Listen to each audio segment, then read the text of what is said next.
Hi everyone.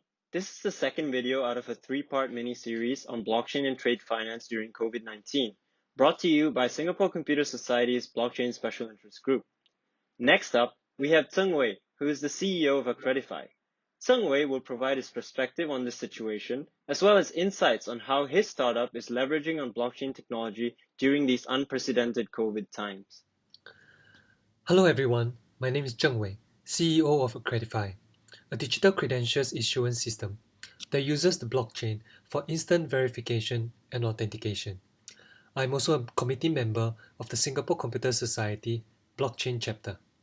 Today, I'm very glad to be here together with SCS to share about the impact of COVID-19 and how blockchain can be utilized to improve the situation. The world is undergoing digital transformation faster than before, thanks to a phenomenon I call forced adoption. I'm sure you have seen the question posted online about who was responsible for the company's digitalization. An option? Was it the CEO? Nope. The CIO? Nope. It was COVID-19. Behind the joke, there's actually a great amount of truth. Gone were the days when companies can actually hide behind the phrase, if it isn't broken, don't fix it. The glimpse that COVID-19 has shown us today could very well become the new normal tomorrow. While the sharing economy has swept the world in the past 10 years, starting with tech giants like Uber, Airbnb, Gojek, Grab, and Mobike, we are now, however, living in an age of the isolation economy. What does that mean? Going to the office is being replaced by working from home. Dining at a restaurant has now been replaced with home deliveries, and even working out at fitness centers has become just a streaming service.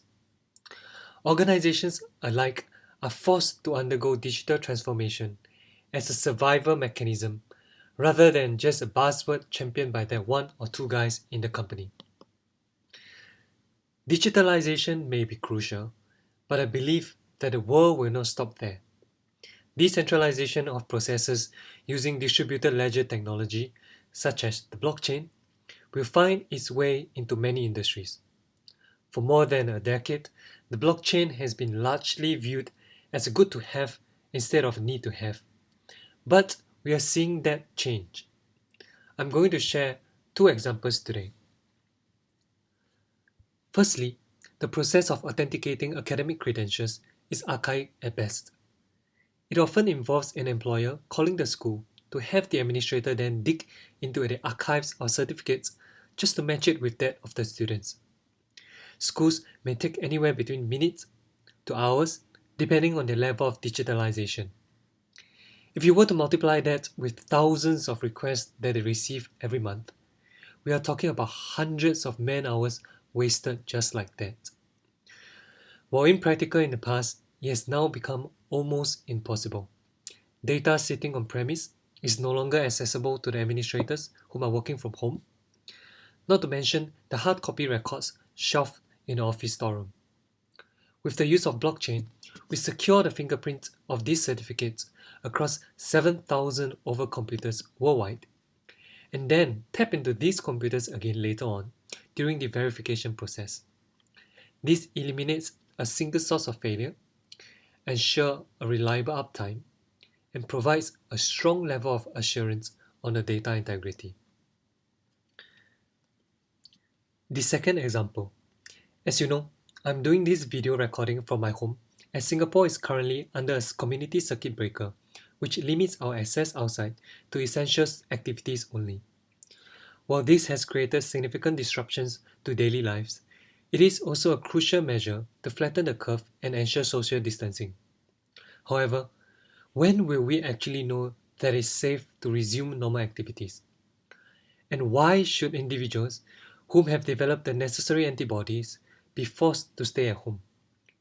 If and when there's a vaccine, how can we prove that the individual is vaccinated? As regulations towards domestic and international travels loosen, there will come a need for a form of digital immunity passports, which serves as a tamper-proof verification mechanism while protecting the privacy of the individual. Sounds like the perfect use case for blockchain, isn't it? Here's an example. From the clinic, they will generate an immutable record of the vaccination. It goes into a digital immunity app, and then this can be used to ensure that the person is good enough to go back to work, back to school, or even travel. By the end of this situation, the most important thing to do is to identify the elements of the environment that we are in today that will become the new norm, and those that will revert to how it was 6 months ago. Most startups like ourselves would have pivoted in a way or another, as we wouldn't know how long this will last. Hence, we have to ensure that the direction we are going fits with the elements that will survive the pandemic period. Thank you very much for watching this, and I hope that you stay safe and healthy, and feel free to connect to me on my email or my LinkedIn. Take care.